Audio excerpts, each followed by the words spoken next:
Sekarang beta cuma mau bicara sama Bung juga mengenai kasus Kanjuruhan. Kalau Bung berani bicara itu, pasti barang ini juga Bung akan bicara. Bagaimana bisa kamu bisa bermain bola di atas luka orang lain? Gitu.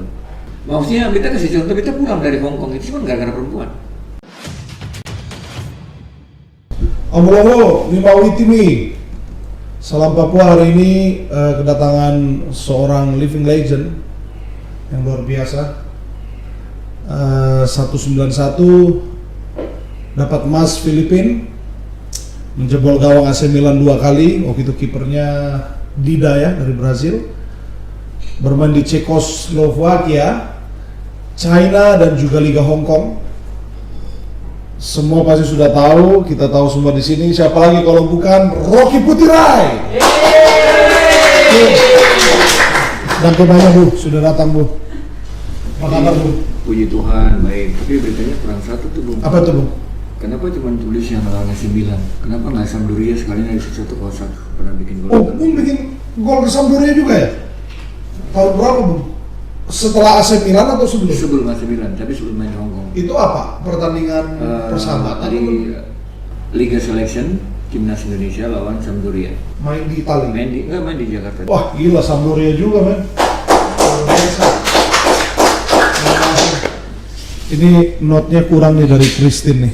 Tin, ini harus dilengkapi Tin. Oh ini ada lagi sebenarnya catatan yang lain tapi nggak layak untuk dibacakan ini. Kenakalan masa remajanya. Nggak kayak usah bahas Bung. Ini bahaya ini, nanti Usi di sana bisa aduh Usi, mohon maaf Usi ya saya nggak bacakan. Oke, living legend Rocky Putirai.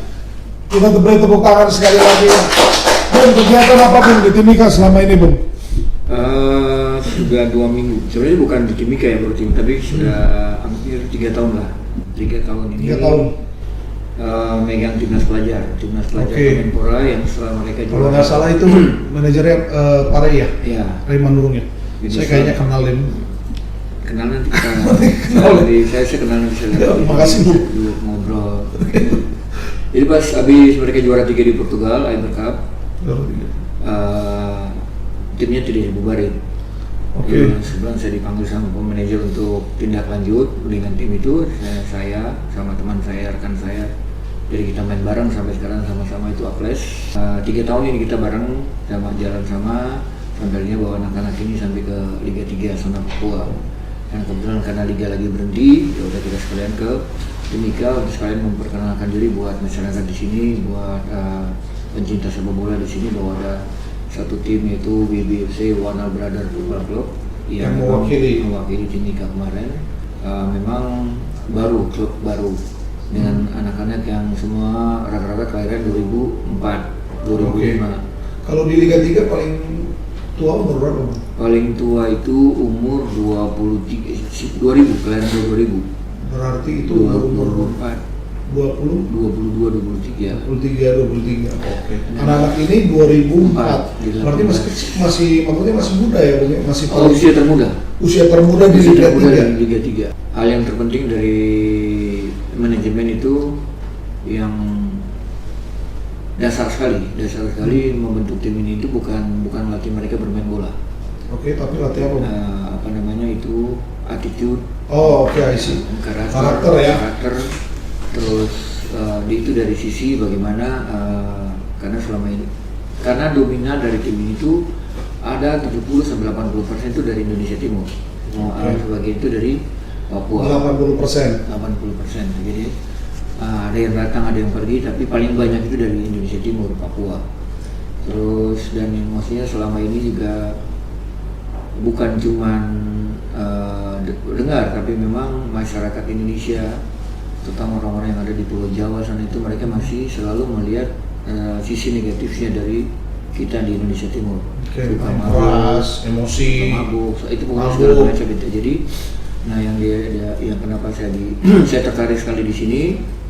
Pada saat juga ada teman saudara saya si Aples juga mau. Jadi ada satu misi dari Pak Manajer. Misi yang dimana saya sampai saat ini saya tidak akan lupa misi itu dulu, yaitu bahwa dia mengubah generasi Papua berikutnya yang takut akan Tuhan, terus punya karakter baik, punya attitude baik, yang selama ini selalu dipandang sebelah mata oleh orang-orang yang ada di Indonesia bagian barat sana, Jawa sana. Dan puji Tuhan pada saat kita memang hasil kita belum maksimal di zona Papua gitu. Tapi target yang kita dapat selama 3 tahun itu untuk melatih anak-anak punya attitude, karakter, sopan santun segala macam itu paling nggak dapat apresiasi baik dari semua penonton yang ada di Jayapura. Buahnya udah kelihatan lah ya. Jadi pada saat bermain di lapangan anak-anak dikasarin, diapain sama wasit, sama pelawan juga wasit curang juga tidak pernah ada yang protes wasit, tidak ada yang masuk bantah wasit, tapi berdiri dengan senyum main terus. Jadi seperti tidak ada masalah. Dan pada saat di luar juga dengan penonton, dengan panitia, mereka selalu menyapa. Jadi itu yang lainnya tiga hal itu yang memang target kita selama menjadi 3 tahun itu sudah dapat buah. Walaupun hasil di kompetisi belum maksimal, tapi saya sebagai mantan pemain juga pelatih, saya tahu bahwa hal terpenting itu pada saat karakter, attitude, disiplin, pemahaman bermain semua bisa naik duluan. Ini prestasi itu pasti nggak mungkin ketinggalan. Itu pasti ikut, nggak mungkin nggak. Karena memang 1 tahun itu walaupun sampai sekarang tuh mereka masih belum mengerti, belum memahami apa itu pentingnya disiplin, ya. Tapi paling enggak dari karakter mereka yang benar-benar luar biasa, tidak bisa diatur. Sekarang sih paling nggak sudah hampir 80 lah. 20% sudah mulai. 80% mereka sudah tanpa ditegur juga mereka sudah mulai menyadari sendiri. Contohnya saja itu handphone. Dulu itu handphone setiap saat itu mesti diambil. Tapi sekarang Gadget, itu ya. Dilepas juga mereka sudah bisa atur sedikit pun dipakai. Jadi hal-hal positif memang dengan bertambah usia mereka sudah makin dewasa ya. Udah bisa menyesuaikan lah dengan apa yang. Nah, makanya kita datang ke sini kurang lebih sudah 2 minggu. 2 minggu. Ya. Dan terima kasih juga selama 2 minggu di sini banyak fasilitas kita juga yang dibantu sama PT Freeport. Terus sama ini Bung, saya lihat foto-fotonya. Ya itu di Tembagapura ya Bung ya. Iya, kemarin baru minggu kemarin sama PT Petrosi yang selalu bantu kita. Kemarin kita juga bermain di mereka punya lahan lapangan basket. Ya.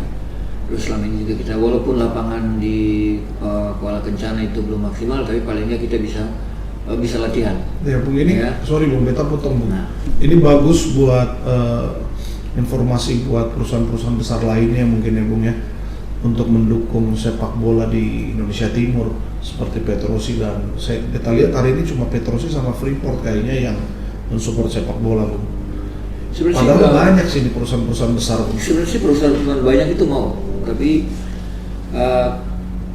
kendala terbesar itu dari SDM. Kita punya manajemen yang dimana cuma mau dapat duitnya aja, tapi tidak mau report dengan bagaimana sih laporan keuangannya, pertanggungjawabannya bagaimana duit ini keluar, bagaimana. Jadi sebagian besar itu yang bikin perusahaan-perusahaan besar itu ogah bantu gitu. Jadi yang saya tahu itu seperti itu. Kayaknya itu penyakit Indonesia Timur juga gitu Bung. Saya kira kalau macam itu bukan cuma di Indonesia Timur. Semua SDM yang kalau macam soal duit itu pasti. Tapi WBFC enggak dong Bung? Ya puji Tuhan selama 3 tahun tidak kekurangan. Tidak kekurangan ya? Ya maksudnya tidak dapat besar, tidak seperti mungkin di klub-klub yang maksudnya banyak tawaran juga kemarin untuk Liga 2, Liga 1 ya. Cuman ngalah di sini sudah bukan masalah materinya, tapi di sini hal yang terpenting itu bukan materi tapi tadi itu ya visi itu ya merubah terus kekeluargaan di sini sangat luar biasa, bukan cuma dari Pak Manajer tapi seluruh orang juga ya? Seluruh orang yang berhubungan dengan WBWC itu, maksudnya dengan Pak Manajer itu memperhatikan anak-anak ini bukan sebagai pemain, tapi sebagai anak. Itu paling penting. Itu efek yang dapat dari manajemen bikin itu. Kita pertama sekali dibentuk tim ini di Bandung, kita tidak punya fasilitas sama sekali. Tapi di situ kita dapat dari semua kesatuan yang ada di Jawa Barat. Satuan tentara, Satuan tentara, TNI. Jadi di Pusdikir, Pusdijas, Seskuad itu semua punya lapangan dan kita dapat fasilitas itu semua. Sampai kita punya lapangan sendiri. Karena itu apa yang dibikin dan diajarkan oleh manajemen. Mungkin selama ini dalam kehidupan mungkin sudah tahu tapi tidak pernah mengerti kalau itu memang termasuk dalam suatu harta. Tapi mungkin selama ini kita cuma tahu bahwa ada harta materi. Ya ternyata dalam kehidupan yang Pak Manajer ajar buat kita semua yang ada di keluarga besar BBFC itu ada 5 harta yang paling penting: harta rohani, harta jasmani, harta jiwani, harta hubungan, dan harta keluarga. Ya, dan itu yang diajarkan selalu bahwa kita di keluarga BBFC itu harus memberi, bukan minta. Yang dimana memang ya, jadi memang itu SDM yang ada di Indonesia memang masih suka buka tangan minta, dan itu terjadi memang kayak yang tadi Bung bilang bahwa mengharapkan bantuan orang lain untuk menjalankan sesuatu. Tapi yang saya dapat di keluarga besar BBFC ini tidak pernah berpikirkan untuk minta, tapi selalu berusaha, dan itu yang hal positif yang selama 3 tahun itu saya dapat di sini. Makanya ada beberapa tawaran saya enggak, karena 3 tahun ini saya juga tidak merasa kekurangan, walaupun memang tidak besar-besar seperti yang di luar, tapi hidup tidak pernah merasa mau mikir besok itu sudah paling besok, kan memang diajarin di sini besok sudah punya besok sudah nikmatin aja yang ada di sini, syukurin yang ada di sini. Tapi walaupun tidak punya banyak, tapi harus lebih banyak memberi. Dan itu yang hal positif itu yang saya dapat selama 3 tahun, dan itu juga yang dilihat dari anak-anak. Ya, hal positif yang paling besar itu bahwa selama 3 tahun itu tidak pernah bicara masalah materi. Ya, itu yang hal positif yang saya paling nggak bisa banggain dari apa yang kita jalani selama 3 tahun. Dan hal paling positif lagi pada saat sudah mulai saatnya bagaimana membicarakan secara profesional hak anak-anak pemain itu, Pak Manajer itu yang lugas, tegas. Kebetulan kemarin kita ada beberapa pemain baru yang kita tambah, anak pemain senior untuk melengkapi kuota. Berapa banyak senior? Ada kurang lebih hampir 12. Berarti total pemain 30 kemarin, 30 ke Liga 3. Ya, semua pemain dibawa. Oke. Ya. Dan di situ pada saat membicarakan bagaimana haknya pemain, Pak Manajer yang mengingatkan dengan tegas, oke, jangan kita lupa kita punya anak-anak, kapan dimulai dan berapa yang mereka harus dapat. Oke. Itu yang selama saya bermain saya tidak pernah dapat. Bagaimana seorang belum pengalaman Bung sebelumnya dengan manajemen klub besar sekalipun, maksudnya hal yang paling menyolok itu kehadiran. Kehadiran dari manajemen. Setiap hari itu ada di lapangan. Kalau di yang BBFC ini 24 jam itu ada buat pemain. Apapun masalahnya, apapun peristiwa apa saja, mereka selalu ada untuk menjadi tempat bicara, tempat curhat, pemain maupun pelatih. Yang saya dapat itu juga saat ini karena misalkan saya punya hal-hal yang sedikit merubah saya pada saat latihan, itu pasti Pak Manajer yang selalu nyamperin, Bung ngopi yuk. Nah kalau pada saat gue bilang Bung ngopi yuk, itu sudah pasti udah apalagi nih masalah, apalagi yang saya bikin nggak bahas sebenarnya, tapi sharing. Iya, jadi maksudnya satu hal yang saya lihat bahwa tanpa saya sadari, dan ini saya mulai mengerti bahwa Pak Manajer itu setiap dia hadir, dia tidak cuma menonton anak-anak bermain, tapi bagaimana progres anak-anak ini punya perkembangan hari ini, besok dia seperti apa, ini seperti apa, dan bukan cuma bermain tapi pelatih juga yang dia lihat. Jadi pada saat misalkan kita dia sebagai pelatih kepala itu marah-marah itu, dia pasti panggil, Bung ngopi yuk.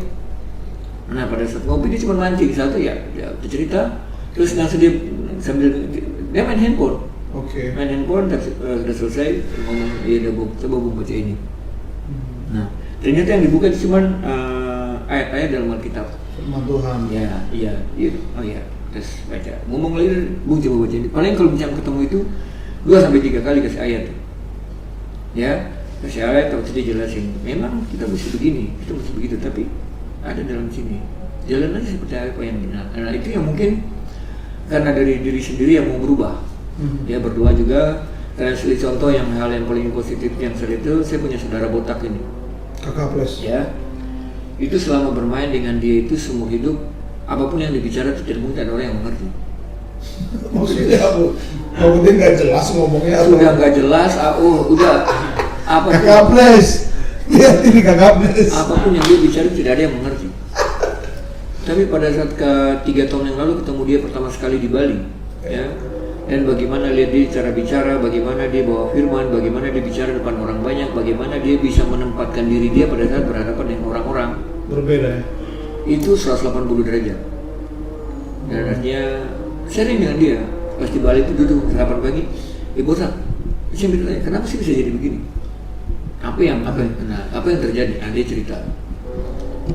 Apa itu? Ya, jadi maksudnya dia punya dengan istrinya itu pada saat ketemu dengan pendeta di bawah mimbar, didoain, dipukulin, di sini itu sampai keluar semua ya. Mungkin nanti pada saat dia punya kesempatan dia akan lebih jelas. Nah, ada yang usi juga dan itu merubah dia sampai saat ini. Dan dikasih tahu, ya sampai bilang, botak itu yang itu berdoa tiap hari sama Tuhan. Tapi siang dapat mungkin kita belum waktu. Jadi ternyata pada saat masuk di sini itu tanpa disadarin itu dapat.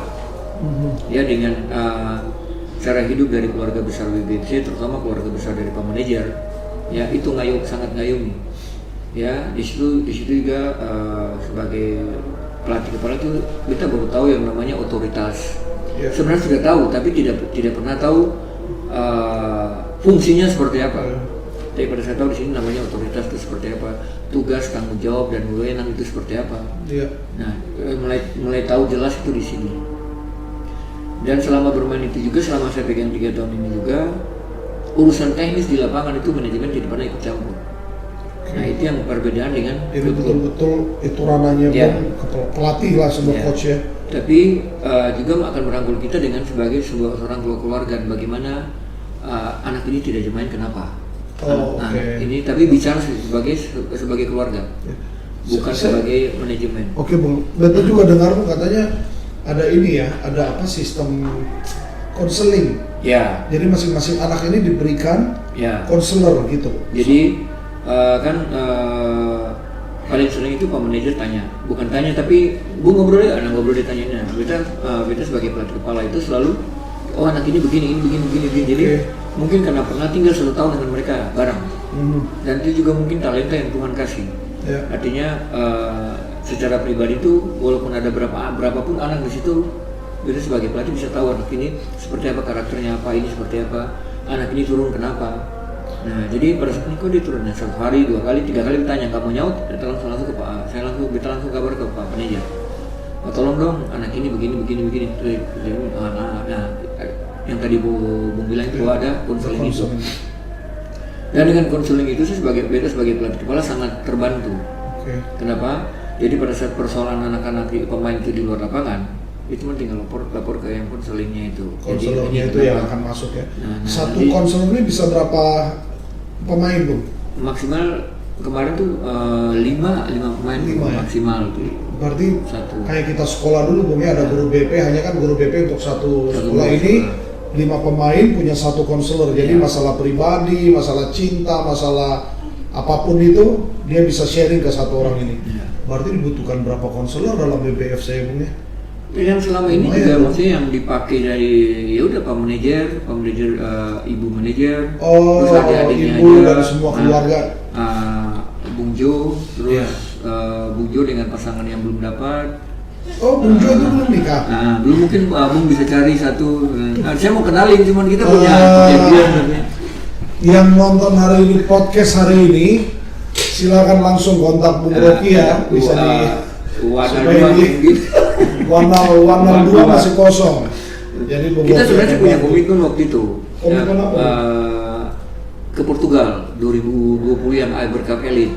Yang COVID kan itu. Iya, maksudnya itu kemarin itu kan anak-anak masuk dengan juara 3 itu dengan bermain alami mereka. Nah mungkin sebelum berangkat juga beta bilang sebelum ke Pamnya itu sebenarnya kita akan kalah di sana, kalah pinter, kalau cara bermain pintar. Udah prediksi bahwa ke sana itu kita akan kalahnya bukan kalah fisik, bukan kalah tapi teknik, kalah pinter cara bermain. Nah ternyata pas pulang itu target itu kalau macam kita masuk final, pulang Bung Jo itu harus nikah. Tapi ya tunda terus, memang berarti belum waktunya berarti. Nggak apa-apa lah. Kita pakai. Ada lagi nggak ke Portugal kapan lagi Bung target BBFC? Paling kan nanti tuh yang generasi kedua nih yang lagi akademi WBFC. Kan WBFC itu kan lagi buka akademi di Bandung. Sekarang yang udah ada itu yang kelahiran 2009 sampai 2013. Ya. Tanggal 10 besok juga Desember itu akan ikut DCT Internasional di Bali. Oh iya, beta dengar itu yang nasional menang ya. Kita yang juara U13 ya. U13, yang U2, U10 juara 2. Oke. Tapi juga di Pak Manajer suruh ikut sertakan aja, kebetulan bisa telepon ke panitia, bisa ada slot yang di usia 10 jadi dua-duanya berangkat. Nah di sini juga dengan adanya ini kita di Liga 3 datang ke sini, kita juga mau bikin akademi yang ada di WBFC Timika. Oke. Kenapa? Yang di Bali nanti main tanggal berapa? Tanggal 10 Desember. Ya. Jadi yang di Bali mau nonton asuhannya Bung Rocky WBFC di tanggal 10 Desember ya. 2019 kita ikut juga nih, tapi pakai nama timnas pelajar. Itu ada satu pertandingan Oh, yang ada di Bali. internasional ya. Kita Juara satu kan, Bung? Iya, juara di sana. Ya Luar mudah-mudahan biasa juara 1 internasional. mudah-mudahan ini juga bisa Itu kalau nggak salah Bung dapat pemain, beta lihat itu pemain terbaik. pemain terbaik dapat, Ya. terus Top skor top skor dapat, tim kita dapat 3 waktu itu. dapat 3. Ya. Selain champion dapat 3 3 ini piala untuk ini ya, Ya. pemain-pemain ya. Tim Top terbaik. skor, tim terbaik, sama apa lagi satu itu. pemain terbaik. Ya pokoknya dapat Ya, 3 ya, ya. di luar championship berarti 4 piala. Ya. Luar biasa ya. Luar biasa Bung. Nah, Bung, beta mau ini aja Bung. Lihat foto-foto ini Bung. Gak semua orang bisa menikmati keindahan yang Bung sama anak-anak tuh nikmati Bung. Coba lihat, ini di Tembagapura kan minggu lalu nih Bung. Ya, ada minggu kemarin. Kesan Bung apa Bung tentang Freeport dan semua fasilitas yang diberikan waktu Bung naik? Kita lihat ini sih luar biasa sih Bung. Sebenarnya itu yang mau sebenarnya selama ini kita di luar Jayapura, di luar Papua, selalu dengan hal negatif tentang Freeport. Ya, masalah isu, limbah, ya, segala ya. macam. Ternyata juga sebelum kita main di Tembagapura di Mil 21 itu juga ada Sempat main di bawah, itu ada lebih apa pas namanya lagi. ada lapangan. Terus kita masuk ke situ ditunjukin bagaimana tempat limbah ini sudah menjadi Area hutan yang reklamasi normal. itu ya. Ya, hutan yang dimana mereka tunjukin memelihara binatang-binatang. Jadi memang isu-isu yang ada di luar Papua sebenarnya itu contoh sebelum kita mau ke mulai liga ke Jayapura. Sebenarnya ada demo masalah Pak Gubernur punya Oh iya, apa? KPK. Ya. Tapi sampai di sana aman saja. Ya, Itu cuma berita-berita ya, ya. jadi sebenarnya memang jelas. kalau lihat sih memang karena memang dunia sudah canggih, sosial media orang bisa lihat Betul. semua segala macam. Betul. Tapi ternyata kehidupan di Papua itu nyaman-nyaman saja. Orang-orang aja yang suka membombardir situ bagaimana. Ternyata di sini juga contoh di Freeport banyak hal kayak kemarin saya juga sempat live di saya punya Instagram. Di atas gunung itu ada tempat yang lapangan bagus Indah seperti ini, banget ya. sport center seperti ini. Kapan ya saya sampai punya lontar? Kapan ya timnas kita punya tempat training center kayak begini? Nah, mungkin setelah KLB ini ya mungkin ada ketua umum bisa mikir yang hal kayak begini. Seperti ini ya. Ya, Bisa karena- gabung sama Pak KTT ini, Pak Jadi, Suku ini. jadi kemarin semua pejabat tinggi ya Ada datang ya? hadir. Itu maksudnya itu yang saya tadi bilang bahwa cuma dengan harta hubungan yang diajarkan oleh keluarga besar WBC terutama Pak Manajer Ya. untuk kita. Dan saya di sini saya kenal banyak sekali dengan orang besar Di luar sana. di luar sana. Jadi diajak dengan Pak Manajer. Jadi itu yang mungkin selama ini mungkin tahu hubungan baik, bikin berbuat baik, tapi tidak mengerti maksudnya seperti apa. Dan ini sampai selama itu dalam keluarga besar WBC itu baru tahu. Bung, ini kemarin waktu di Tembagapura ini pulang pergi ya Bung ya? Ya, lihat antusias mereka. Mungkin ada beberapa, terutama ada beberapa anak yang asli Timika sini ya. Oke. Martin, Elia, terus Jacob, yang dimana contoh Elia itu salah satu pemain yang diragukan sendiri oleh pelatih SSB-nya. Ada beberapa pelatih SSB yang meragukan dia. Saya sebagai pelatih kepala dan dari pihak manajemen waktu itu Pak Jason, itu seleksi awal kita datang itu mereka belum bermain. Mereka masih pengen pemanasan dan lagi stretching. Kita turun dari mobil, langsung kita bilang, Bung Ji, ayo kita pilih pemain yuk. Sebelum mereka main nanti dibilang kita KKN. Mumpung mereka ini lagi stretching. Oke. Jadi dari stretching aja Bung udah bisa lihat. Jadi kita pilih siapa yang jadi paling enggak kita sudah pilih ini, paling kita tinggal tunggu lihat cara bermainnya bagaimana. Oh, Nah yang kepilih itu dua, Martin sama Elia itu. dia. Ya. Dan Ilya salah satu pemain yang cukup lama baru bisa naik. Prosesnya dia, dan dia salah satu pemain yang progres paling banyak majunya. Kemarin beta sempat ini kan Bung, Ya. dari tim kayak ini ya. Beta Nah, sempat dia naik pasang di Liga 3, bagus mainnya Bung. Bagus. Maksudnya dia punya rasa percaya diri. Dia salah satu pemain yang punya freestyle paling bagus di BFC. Iya. Dan setelah dia habis acara, dia naik itu setelah dia habis acara dengan Ozil itu. Oh, Ozil ya beta. Nah, itu yang biasanya beta juga percaya bahwa yang Pak Manajer bilang bahwa semua indah pada waktunya, ya udah. Itu Ganteng lagi Bung lihat tuh. itu tapi lagi putus cinta itu sama Ganteng Ben. lagi putus cinta itu sama orang Cianjur. Iya. Nah, apalagi nih? Ini Bung lihat. Kurang ganteng apa coba lihat. Nggak ada yang lain yang lagi. masih mau masih bujang. Ben, nggak ada dia. Ben, Bung sabar dulu Bung. Kita kayaknya harus ngopi dulu Bung. Tidak ada kopi kah? Ini kopinya di sini cuma satu Bung. bukan kopi Rube. Oh bukan. Di sini kopi. Jadi soalnya beta baca terus di sini Bung, di apa sope itu. Oh Sopi. Ah, kopi Rube keren tuh Bung. Mana? Ada. Kalau kopi Rube itu buat koko yang belum nikah. Koko belum nikah juga. Oh sama Bung juga sama kalau gitu. Jadi Bung. Ini kopi Wanal Bung. Wanal itu kopi Wanal sama Bung sama WDFC, Wanal Brother FC. Hanya ada produk kopi juga. Seperti itu. Bu, kita lihat ya. Ini kalau kalian dengar di Indonesia pemain yang berani bicara paling lantang, paling gila untuk bicara mafia bola, beliau, betul nggak? Iya. Bicara soal pemain yang disuap kanan kiri, boom. Bicara soal narkoba, coba siapa yang bikin gempar satu Indonesia bicara pemain timnas kita, pemain sepak bola kita pakai narkoba? Bung doang yang berani bicara, walaupun dibantah ya Bung ya. Ya kan, walaupun dibantah. Sekarang beta cuma mau bicara sama Bung juga mengenai kasus Kanjuruhan. Kalau Bung berani bicara itu pasti barang ini juga Bung akan bicara. Kenapa Bang? Dia belum bicara, kamu susah tepuk tangan. Wani Piro. Oh, Wani Piro. Panggil Grace berharap. Panggil Grace bilang bawa satu koper. Udah tes urin belum tadi? Pas masuk udah tes urin. Udah belum? Nanti habis ini aja lah.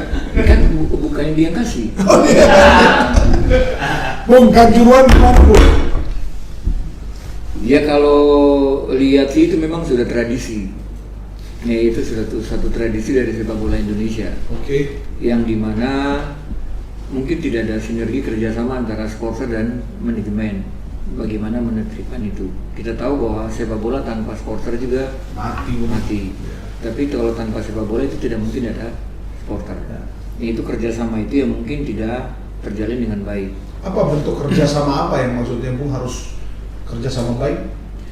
Bukan Artinya mereka lihat selama ini udah ada asosiasinya kan? Apa Ya mungkin supporter itu? kalau asosiasi pelatih ada, asosiasi supporter ada, tapi mungkin dia punya asosiasi tapi dari pihak klub itu tidak mau sinkronkan untuk bagaimana memanage supporter itu dengan baik, ya. Jadi mungkin kan banyak bentuk kerjasama itu banyak, tapi kalau kita lihat itu kan, ya sering terjadi ribut itu kan paling banyak cuma di daerah itu, Jawa Timur, Jawa Barat, DKI, Medan. Paling sering itu aja. Paling sering itu Jawa Timur, Jawa Barat, Jawa Timur, Jawa Barat, DKI, Jawa Timur dari masalah supporter. Nah, mereka juga selalu bilang bahwa supporter Jawa Timur ribut dengan Malang, itu Bandung ribut dengan Jakarta. Padahal mereka maksudnya dari pengurus supporter maupun pengurus sepak bola. Orang dari zaman purbakala itu sudah ada yang namanya Jong Java, Jong Amun, Jong Jawa, Jong segala macam itu untuk pemuda-pemuda yang mempersatukan bangsa Indonesia. Terus mereka bilang bahwa sudah dari dulu Bandung itu ribut sama Jakarta. Dari dulu kapan? Nah silsilah itu kan hal-hal seperti itu kan yang mungkin dari supporter-supporter yang kurang mengerti. Ya atau mungkin karena mungkin juga ada hasutan-hasutan pribadi yang dari orang cuma nitip saja buat ribut. Nah, tapi semua itu bisa terhindar kalau memang ada ketegasan dari federasi. Oke. Artinya ketegasan hukuman. Kita lihat Sanksi. ya, jadi misalkan di Bandung yang kemarin supporternya meninggal, satu orang meninggal, itu yang sempat juga diteror karena abis itu kan Persija langsung juara dan pada saat kasus itu tuh. Padahal di dalam sistem kompetisi itu Bandung dengan papan kedua saja itu sudah hampir 9 sampai 12 poin. Jarak poinnya. Iya, Bandung papan atas, tim kedua itu nggak tahu tuh, lupa timnya, tapi itu beda itu tuh 9 poin, 9 apa 12 poin. Lumayan. Dan dia masih lebih satu pertandingan. Satu game lagi masih Dia punya jumlah game masih sedikit tapi di poin sudah tinggi. Dan Persija itu dua tingkat di bawah mau degradasi. Jadi habis yang nomor 1 mau degradasi, itu terus Persija. Oke. Di putaran pertama, yang kedua dari bawah. Seumur saya bermain bola dan sampai saat ini juga, itu tidak mungkin tim dari papan bawah itu bisa naik ke atas. Yang bisa ngalahin tuh kala itu paling cuma tim 2-3 ini. Ya. Paling nggak sampai 5. Yang bisa ngalahin tuh bisa nyusul tim yang di atas ini sampai bisa juara. Tapi nggak mungkin kedua dari bawah sekarang di atas sama ini 3 poin, terus dia sama yang ini berapa poin?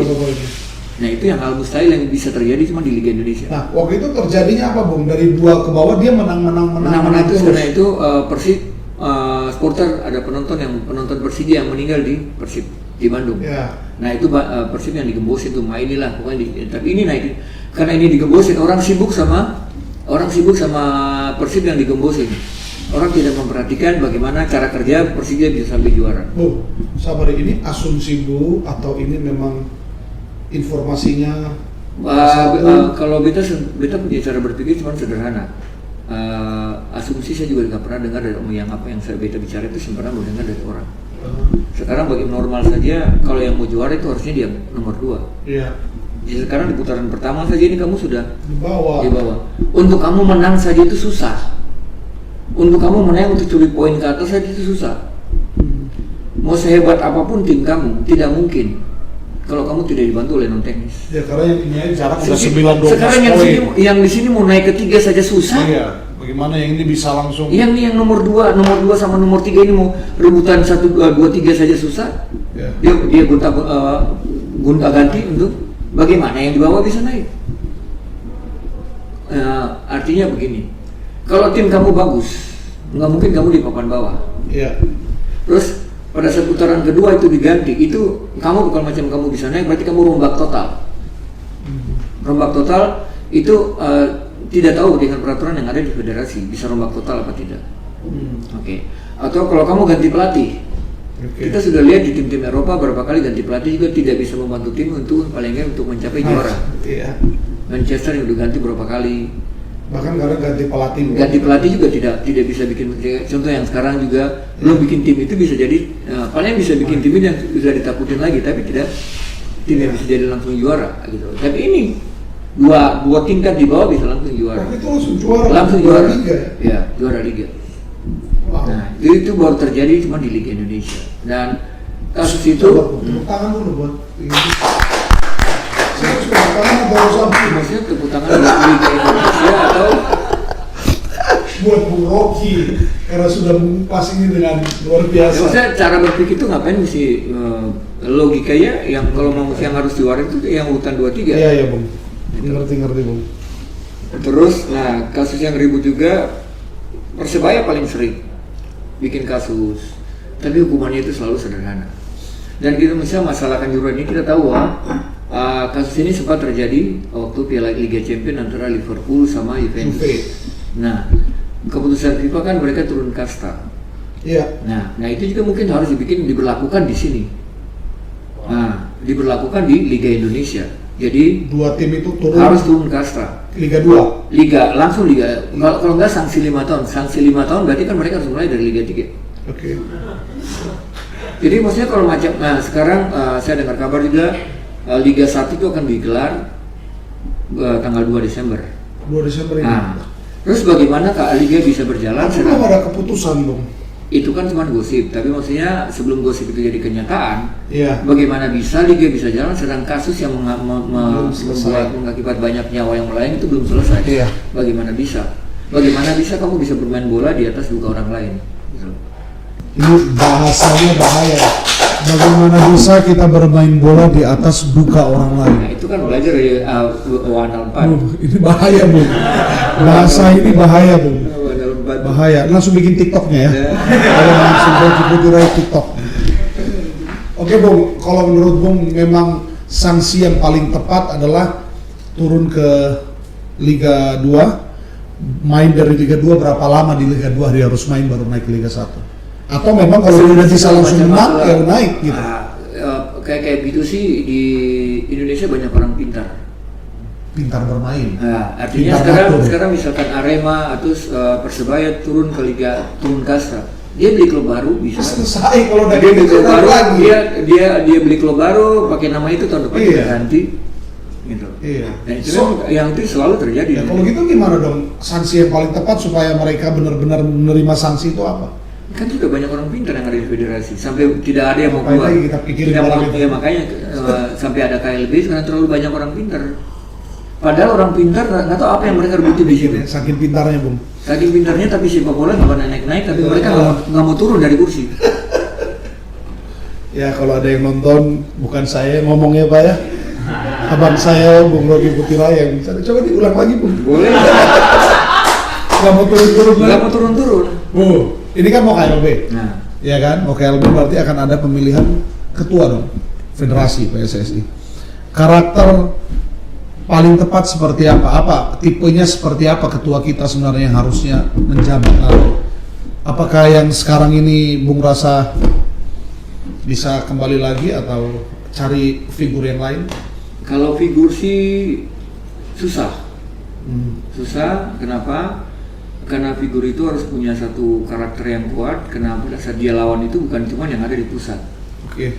Dia juga harus merombak yang ada di Asprof, Askot Sampai ke bawah-bawah. iya. Nah, kayak sekarang juga karena suara-suara itu kan dari mereka yang membuat ketua Dia bisa jadi naik. Nah, iya. gitu loh. Jadi memang harus dicari ketua umum yang bagaimana misalkan dia naik, dia langsung berubah sistem baru.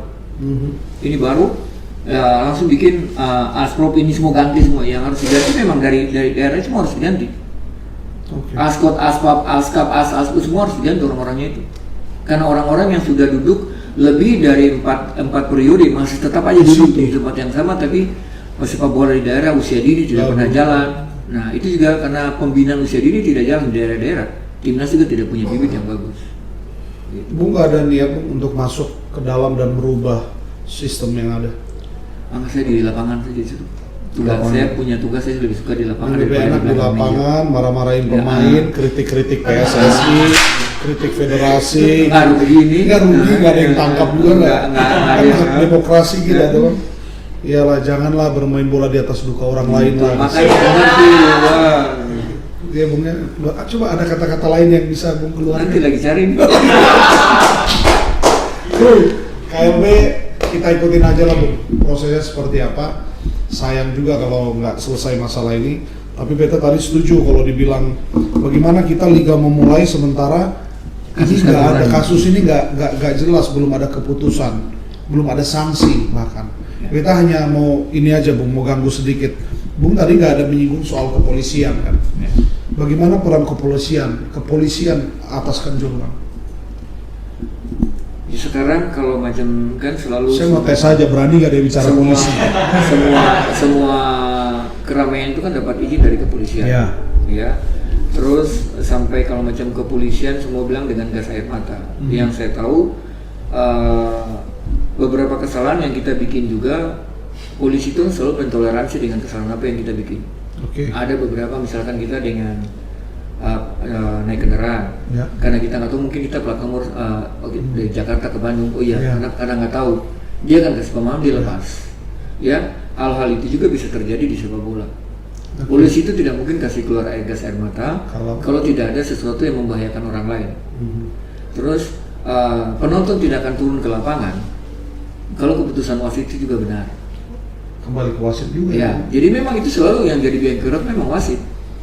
Jadi sepak bola di Indonesia menjadi selalu biangker yang kenapa tahun ini sebenarnya yang harus dibuka, yang dipahami itu supporter, ya bahwa separuh dari supporter juga tahu kok. terutama kepala supporter. Bahwa Kalau sepak bola itu kita diatur, mereka sudah tahu. terus Kepala kalau supporter itu sudah sepak tahu. bola Indonesia diatur ngapain kita Wartawan itu sebagian besar juga tahu bagaimana sepak bola ini berjalan Ya, sebenarnya.